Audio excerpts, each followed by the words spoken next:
قرآن ہے۔ سینوں میں جو روگ ہیں، حب دنیا، حب مال، حب شہرت، حب اقتدار، جس کو کہ ایڈلر کہتا ہے دی ارج ٹو ڈومینیٹ، میرا غلبہ ہو، میرا تسلط ہو، میں نمایاں ہو جاؤں، میری حکومت بن جائے، اختیار میرے ہاتھ میں آ جائے، دی ارج ٹو ڈومینیٹ۔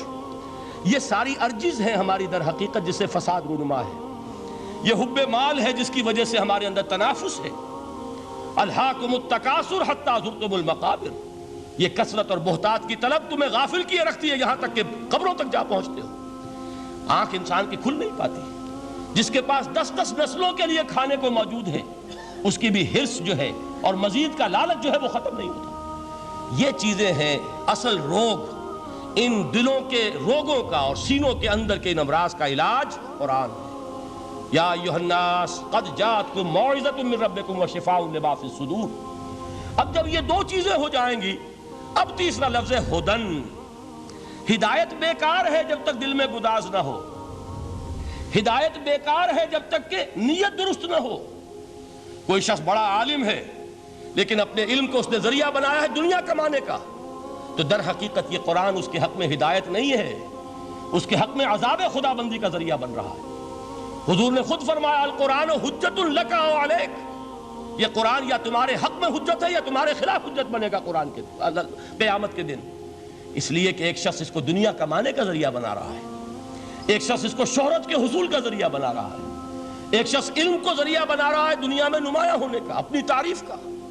حضور نے فرمایا کہ قیامت کے دن سب سے پہلے 3 افراد کا معاملہ پیش ہوگا عدالت خدا بندی میں۔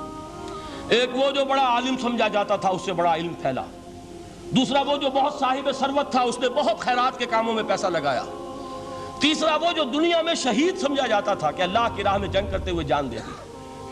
اللہ ان تینوں سے جو اس کو نعمتیں دی تھی ان کا ذکر کر کے پوچھے گا کہ میں نے تمہیں یہ دیا، تمہیں یہ دیا، تمہیں یہ دیا، تم کیا کر کے لائے؟ وہ شہید کہے گا کہ اللہ میں نے تیری راہ میں جنگ کی اور اپنی جان دے دی تاکہ تو راضی ہو جائے۔ اللہ فرمائے گا کذبتا، تو نے جھوٹ بولا، انک قد قاتلت لان یقال جریء، تو نے تو یہ جنگ اس لیے کی تھی کہ کہا جائے کہ بڑا جری ہے، بڑا بہادر ہے۔ یہ لوگوں سے بہادری کے تمغے لینا تمہارا مقصود تھا۔ وقد قیل، وہ کہا جا چکا ہے، اب یہاں تمہارے لیے کچھ نہیں۔ اور فرشتوں کو حکم ہوگا اور وہ اوندے منہ اس کو گھسیٹتے ہوئے جہنم میں جھونک دیں گے۔ دنیا میں شہید سمجھا جا رہا ہے، آخرت میں جہنمی ہے۔ یہی حال اس عالم کا ہوگا، یہی حال اس دولت مند کا ہوگا۔ تم نے یہ علم پھیلایا تھا کہ تمہارے علم کا چرچا ہو جائے، تمہاری شہرت ہو جائے، لوگ تمہاری دستبوسی کرنے لگیں، لوگ تم سے جھک کر ملیں۔ وہ دنیا میں ہو گیا، تمہارا مطلوب مل چکا، تمہارا مقصود حاصل ہو چکا، اب یہاں کچھ نہیں۔ تو جان لیجئے کہ جب تک دلوں کے روگ درست نہ ہوں، علم بیکار ہے، ہدایت قطعاً غیر مفید ہے۔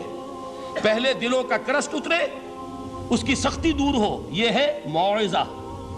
دلوں کے اندر سے حب جاہ، حب دنیا، حب مال نکلے، یہ ہے تزکیہ۔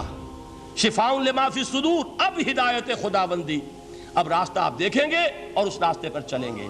یہ ہدایت جو ہے دنیا میں، یہی آخرت میں رحمت کی شکل میں ظاہر ہوگی۔ جنہوں نے اس قرآن کی ہدایت سے فائدہ اس دنیا میں اٹھایا، آخرت میں رحمت خدا بندی کی بدلیاں ان پر سایہ کریں گی۔ ایک حدیث میں تو باقاعدہ الفاظ آئے ہیں کہ سورہ بقرہ اور سورہ آل عمران یہ 2 بدلیوں کی صورت میں ظاہر ہوں گی میدان حشر میں، اور ان لوگوں پر سایہ کریں گی کہ جن کو ان سے بڑی محبت تھی۔